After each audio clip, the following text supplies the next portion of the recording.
Hello everybody, welcome to the first edition of Valpo Basketball Weekly this season, along with head coach Matt Loddick. I'm Todd Eichhout, and Matt, great to have you along. I know a lot of expectations, a lot of excitement. Always a great time of the year, and I think after a year in the Missouri Valley, you guys are feeling maybe a little better as we head into this season. No, yeah, we're excited. Obviously, it's the best time of the year, right? And got our first game coming up, and excited to get back on the court. You know, this time of year, you practice a lot, and our guys are itching to get on the court and play against someone else. Yeah, I want to run down like some of the key players and maybe you can give us a synopsis on each guy. We'll start in the backcourt. Bakari Evelyn, outstanding season a year ago, really played well when conference play got going. Give us an idea of where he is right now and what you expect from him. Bakari's been, great shooting the ball, fantastic. And one of the things that I've been just encouraged about is, he's really committed to being, more of a team guy, more of a leader type, holding guys accountable. And so the expectations are high from him from that regard. And obviously the talent's there. And Bakari's displayed that after a great sophomore year. And now we want him to, not only continue to build on the talent that he has, but also lift other guys up to his level. A year ago he played almost exclusively at the point guard, or most of his minutes at the point guard. Now you bring in Deanne Lavender, who's a fifth-year player, actually started his career in the Valley at Southern Illinois, played at UAB, and he seems to be getting, at least in practice, minutes at the point guard spot. How do you manage those, and will we see Bakari play some more at the two this year than we did a year ago? For right now, I mean, it's hard to say, this is the position, just because we're doing more of a guard and wing lineup. Bakari will be a guard that will be able to bring the ball up, be able to play off the ball, in addition to Deanne. So we'll see them both bring the ball up from time to time when Correct. They're both in the game, depending on which set you're going to run, et cetera? That's accurate. You brought in a guy who seems to be exclusively a point guard, in Daniel Saeki, who, from all accounts, has looked great so far. Give us some thoughts on him. The first thing that comes to mind with Daniel is just character.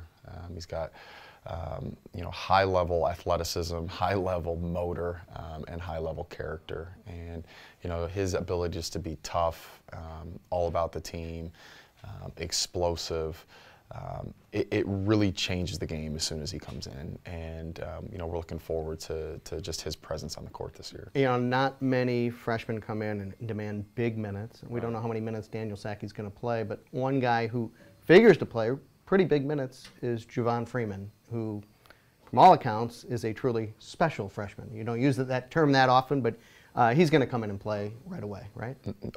When we had Javon and we recruited him, what we knew we were getting was a high-level athlete, someone that we thought could defend multiple positions, and was an underrated passer. What I didn't expect was such a high-level IQ.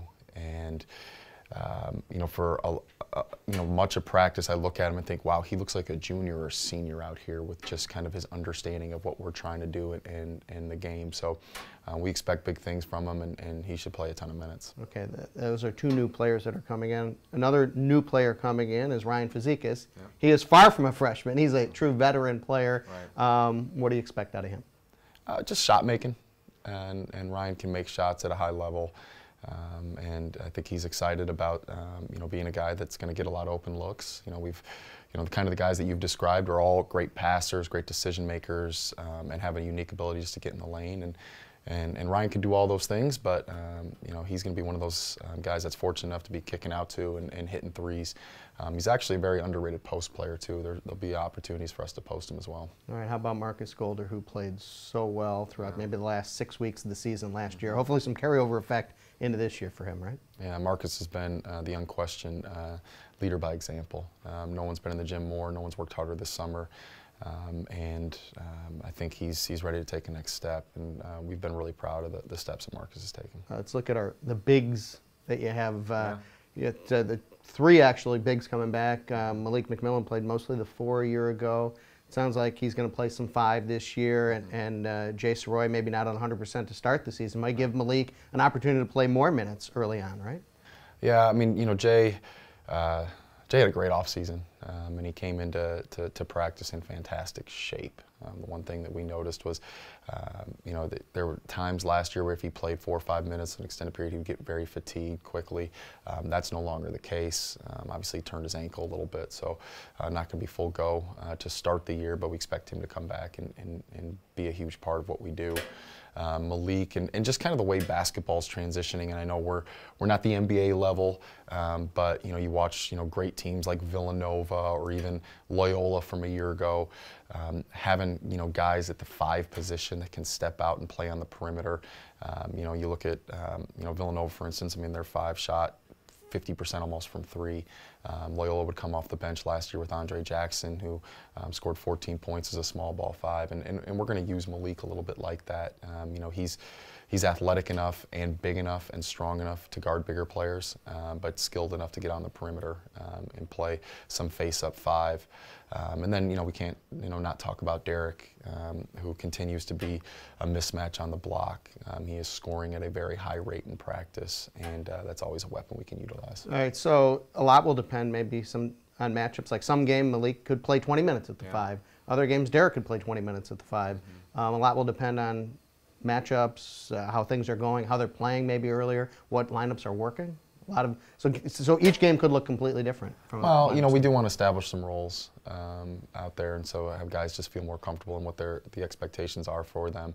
I do anticipate all 3 of those guys playing though. Matt, do you feel after a full year in the Valley that maybe a little more of what to expect? Not only like, let's say, travel situations and what the other teams are going to do and things like that, and we should see a positive progression going forward this year? I anticipate that. I get asked this a lot. What's the biggest difference? What's the biggest difference? Well, if I had to pinpoint one thing, I would say just the overall parity in the league.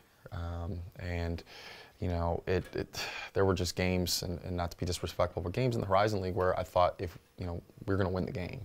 There's absolutely no game like that in the Valley. So I think from just an understanding of that, there was an expectation for a long time in the Horizon. We won the league 6 out of the last 7 years we were there, that we're going to show up and win the league. Well, in the Valley, you're not showing up and winning any game. If you do not show up to play, you will lose. And so we understand that. The thing that we're really just cognizant on and focusing on this year is, look, we're not going to give up transition baskets. We want to be much better in transition defense. We want to rebound collectively. We want to block out, and we want to take care of the ball. I think if we take away easy baskets other teams get, we get a good shot that we want every single time down, we're going to be a tough team to beat. All right, and it starts on on Thursday. It is an exhibition game against the University of Indianapolis, but a good opponent, a great opportunity. Fans can come. We will have the game broadcasted on the radio, but come on out and support the Crusaders on Thursday night at 7 o'clock. For Matt Loddick, this is Todd Eichow. Thanks for joining us today on Valpo Basketball Preview.